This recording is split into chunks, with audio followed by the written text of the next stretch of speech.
नमस्कार। आज मैं आपके सामने एक स्वरचित कविता प्रस्तुत करने जा रही हूँ, जिसको कि मैंने अपनी कविताओं की पुस्तक उड़ान से लिया है, जिसका कि प्रकाशन मैंने अब से 20 वर्ष पहले करवाया था। एक्चुअली मैं जो ये कविताएं आपके सामने पढ़ के इसके माध्यम से एक संदेश देना चाह रही हूँ पूरे समाज को कि किस प्रकार की पेरेंटिंग बच्चों की होनी चाहिए। और जो स्त्री पे कविताएं मेरे बेटे ने लिखी वो मैंने पढ़ के सुनाई इससे पहले एपिसोड्स में, तो उनसे भी मैं एक संदेश देना चाहती हूँ कि किस प्रकार सभी जेंट्स लोगों को किस प्रकार महिलाओं को सम्मान देना चाहिए। अभी 8 मार्च को आपका महिला दिवस है, 10 मार्च को इंटरनेशनल वीमेंस डे है, तो ये सब दिन ऑब्जर्व करने की बात। अब एक दिन में आप क्या करोगे, ये तो पूरे कैरेक्टर में, पूरे पर्सनालिटी में, पूरे दिमाग में, जहन में होना चाहिए कि महिलाओं का समाज में स्थान क्या है। अब ये महिलाओं का स्थान है और इसी तरह पेरेंट्स का क्या स्थान है।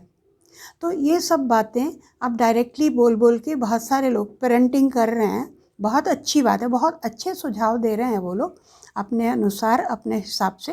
पर यहाँ मैं एक नए विधा लेके आई हूँ कि किस प्रकार, बिकॉज कविता जो है, कविता एक बहुत ही मर्म स्पर्शी चीज़ है। अगर दिल से निकलती है तो दिल को ही छूती है। तो मेरे हिसाब से अगर कविता फॉर्म में आप कुछ संदेश दे सकते हैं तो वो भी बहुत अधिक प्रभावित करने वाली चीज़ है। तो इसी श्रृंखला में अभी बहुत कुछ मेरे पास है जो मैं दूंगी। अभी 1 हफ्ते पहले ही मैंने अपना चैनल शुरू किया है, तो अभी तो शुरुआत है। अभी जो कुछ भी मैं लिख रही हूँ जस्ट इंट्रोडक्शन है मेरी अभी मैंने अपने कार्य का तो इंट्रोडक्शन दिया नहीं कि मैं क्या थी, जॉब करती थी, कैसे। हाँ, ये ज़रूर है कि मेरा बहुत ज़्यादा बच्चों से जुड़ाव था। हज़ारों बच्चे मेरी निगाह से होके इधर से इधर हुए हैं। हज़ारों पेरेंट्स की समस्याएं मैंने सॉल्व करी अपने जीवन में भी। और अब तो इतना अच्छा सोशल मीडिया, इतना अच्छा माध्यम है। हालांकि हम पुराने ज़माने के लोगों को इसकी एक्सेस ज़रा कम ही है, देख सुन तो सकते हैं, लेकिन अपने चैनल बना के अपनी बात कहने का अवसर बहुत कम लोगों को ही मिल पाता होगा। मैं सोचती हूँ जब मेरे को ही अब जाके मुझे ये अवसर मिला।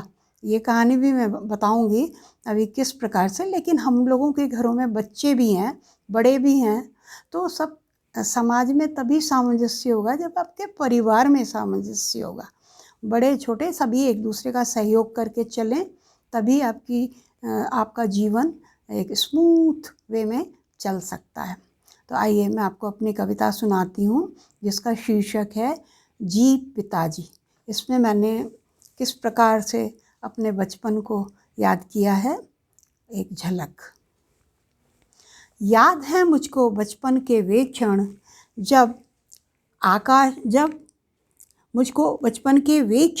जब आँख में चौली करता था कोई, मेरे संग जो करता है चंदा नभ में घने मेघों के संग।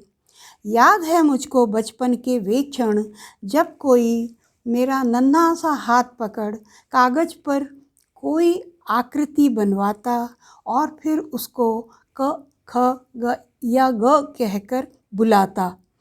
याद है मुझको बचपन में के वो क्षण जब हर रात मुझे सुलाने के प्रयोजन से कोई अपने नर्म पोरों से मेरे बालों में तेल लगाता और फिर मेरे थक के सोने तक मुझसे पहाड़े और गिनती सुनता जाता। याद है मुझको बचपन के वे क्षण जब भोर की प्रथम किरण के संग मुझे जगाने के प्रयोजन से कोई अपना ठंडा चेहरा मेरे नर्म कपोल पर रख नाहक ही मेरी खीज झेलता। याद है मुझको बचपन में मुझे अपनी बाहों में भरकर किसी का यूं इतराना जो पा लिया हो उसने कोई कुबेर का खजाना। याद है मुझको बचपन में अपना छोटा सा बस्ता लेकर जब मैं घर वापस आती, तब दरवाजे पर अगवानी कर कोई मुझसे पूछता, टीचर को पढ़ा आई? और मैं झेप कर कहती, जी पिताजी। धन्यवाद।